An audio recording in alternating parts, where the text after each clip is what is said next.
Hello and welcome to another episode of the CUFI Weekly. It's November already and we're reaching the end of 2021, and November's very first week has a number of significant dates relating to Israel and the Middle East.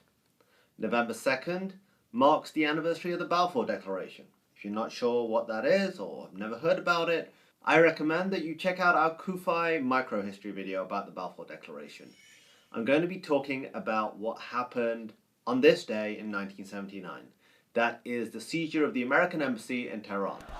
A group of radical students seized the American embassy in Tehran and held over 50 Americans hostage. It was a complete abandonment of all the accepted norms of diplomacy and the laws that govern protection of embassies. This seizure was supported by the Iranian government. Khomeini, who was the leader at the time, released a number of statements supporting the hostage takers and criticizing America. Now, that siege, that hostage situation, lasted for 444 days. You heard me rightly. Over a year, over 50 Americans were held hostage by Iran.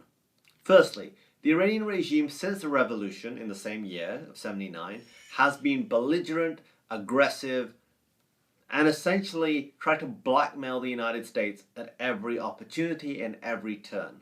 Secondly, the regime continues to do that. It continues to be deceptive. It continues to use terror as a tool of foreign policy, especially when it relates to the United States and our allies. Also, this is so reflective of what this regime stands for today. If we play a quick "Where Are They Now?" hostage taker edition of some of the students who were very influential in taking the American embassy hostage and interrogating Americans, let's have a look where their careers went since 79. Hamid Abu-Talebi was the Iranian ambassador to the UN for a time. Ibrahim Asghazadeh, he went on to be a member of Iran's parliament. Mohsen Mirdamadi, also a member of Iran's parliament. Masuma Ebtekar, she became Iran's first female vice president. Hassan Sheikh al-Islam, he became also a member of parliament in Iran and was the ambassador to Syria. So hostage taking didn't see people sent to prison or punished or, fall out of favor with the regime. No, it did the opposite effect. They would end up having prominent roles in Iran's parliament and Iranian politics for years to come. And nothing has changed, sadly, since 1979. Iran still continues to use hostage-taking as a tool. Right now you have British-Iranian Nazanin Zaghari-Ratcliffe on these trumped-up charges of trying to bring down the regime in Tehran. She is a mother, has not seen her daughter for years, and Iran continue to use her as a pawn trying to extort money from the British that they say is owed from a deal from the time of the Shah. Just this weekend, United States Secretary of State Antony Blinken said, the United States was absolutely in lockstep with Britain, Germany and France on getting Iran back to the nuclear deal. This same last weekend, Iran's foreign minister, who has expressed his support for Hezbollah and multiple terrorist groups, said that if the world powers were serious, if the United States is serious about going back to the 2015 Iran deal, President Biden can just sign an executive order. We're being told how to govern our affairs by a terroristic regime. The United States are being told by Iran that if they're really serious, they need to do something. What kind of bizarre world are we living in? And sadly, for me, this is because this is what we've put ourselves into.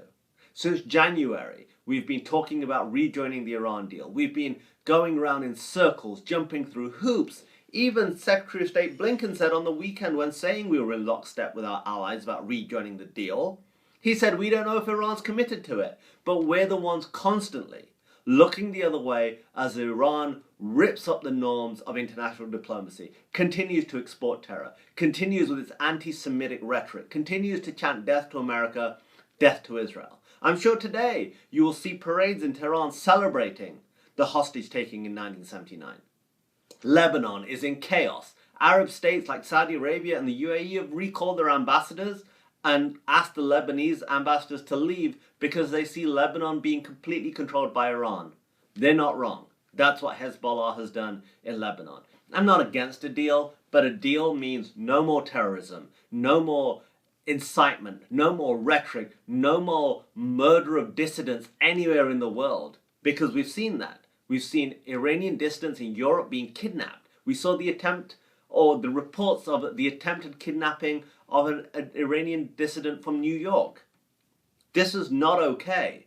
And by looking the other way, by being so desperate to get into this deal, we are essentially giving our blessing to this sort of action.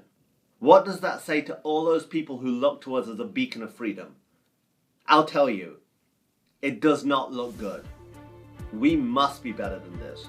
Our leadership must be better than this. Our country must be better than this. And each and every one of us has to stand up and speak out against this abhorrent policy of appeasing Iran.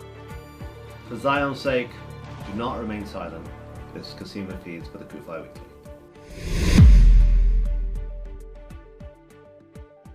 Thanks for checking out today's episode of CUFI Weekly. If you enjoyed this episode and want to stay up to date with the latest news from the Middle East along with topics involving US-Israel relations, please be sure to like and subscribe. And remember to click that notification button so that you are notified every time a new show is uploaded.